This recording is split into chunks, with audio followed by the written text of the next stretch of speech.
All right, it's still January 19th, Saturday. I'm back working on the solar panel installation again.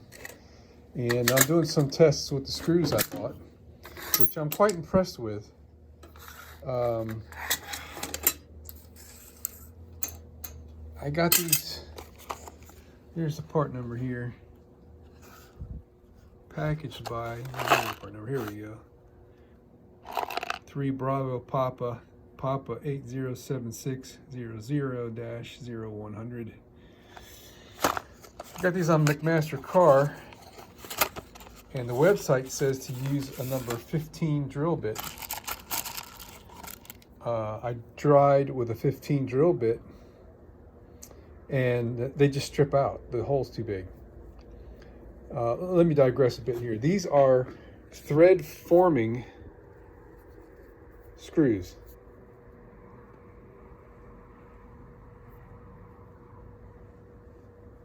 See, the tip's got a little bit of a taper to it. So the reason why I went for these is because they're thread forming. Looks like there's a little bit of a cutting groove right there. Thread forming produces a stronger thread than when you cut threads, because the metal gets deformed and work hardened. So since I want to get the most that I can out of the attachment of 1/8 inch aluminum to the roof of the bus, and the roof of the bus is 16 gauge steel. I'm pretty sure it's 16. I just went up there and compared this piece to 16 gauge, and it really looks like the same stuff to me.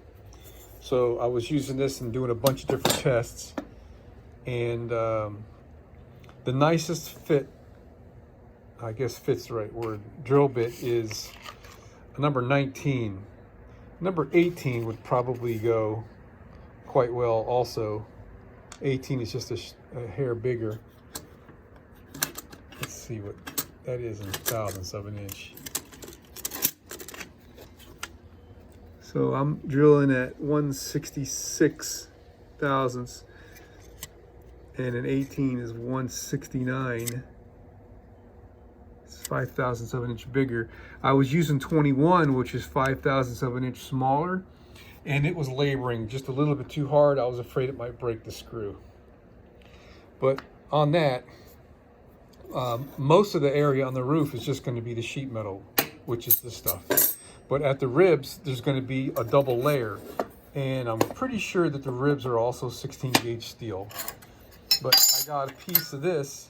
This is part of an electrical outlet cover plate, which is a little bit bigger than 16, it feels.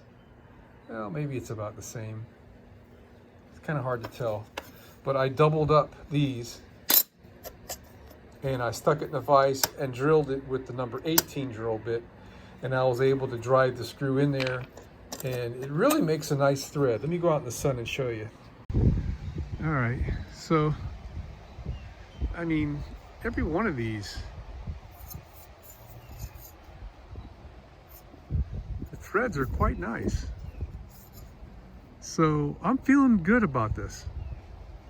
They really, I mean, I'm driving them in with a power driver until the impact hits it, and they're not stripping. So it's really doing a serious hold.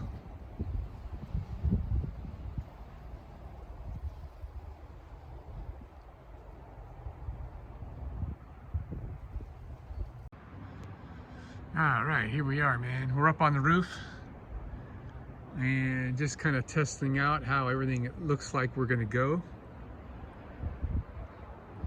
So we're using hinges here to make up for the angle disparity. It's off from a 90-degree angle. And over here, way off of a 90-degree angle.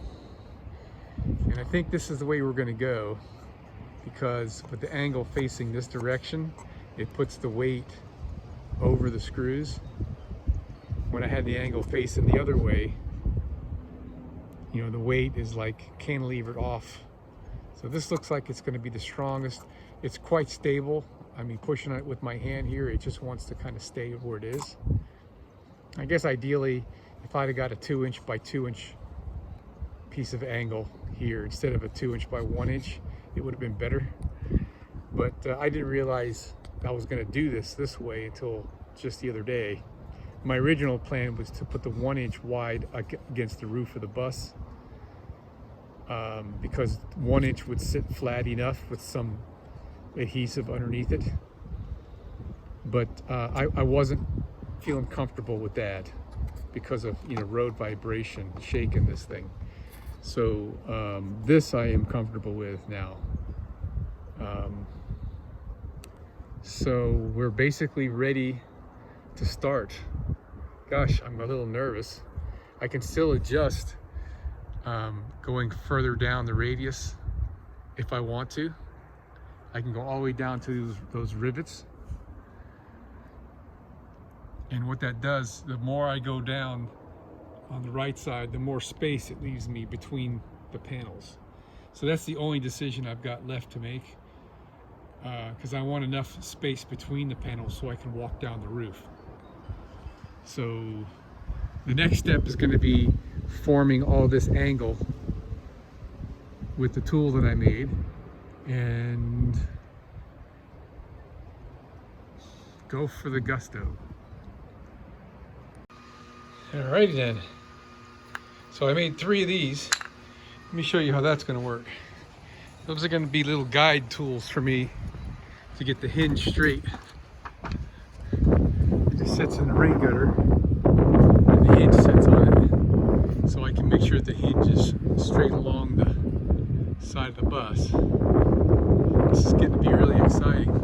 Now I'm going to be just double checking where the first panel starts in front of the stairs here to how much space we have, and put a mark on the bus. And I think what we're going to do is we're going to pre-drill everything before we drill into the bus. So everything will be ready to install, and then we can install the aluminum brackets on the bus, and the rest of the installation will be a breeze. So our order of operation here is, once all the aluminum is drilled and even attached to the panels, and for final install, we're going to install this piece of aluminum to the bus first. Then we're going to install the panels with the hinges and everything on this side entirely. And that last piece of aluminum right there, that angle piece that attaches to the roof of the bus, that'll be the last piece to attach right there, so that the panel and all the rest of the assembly will locate that for us.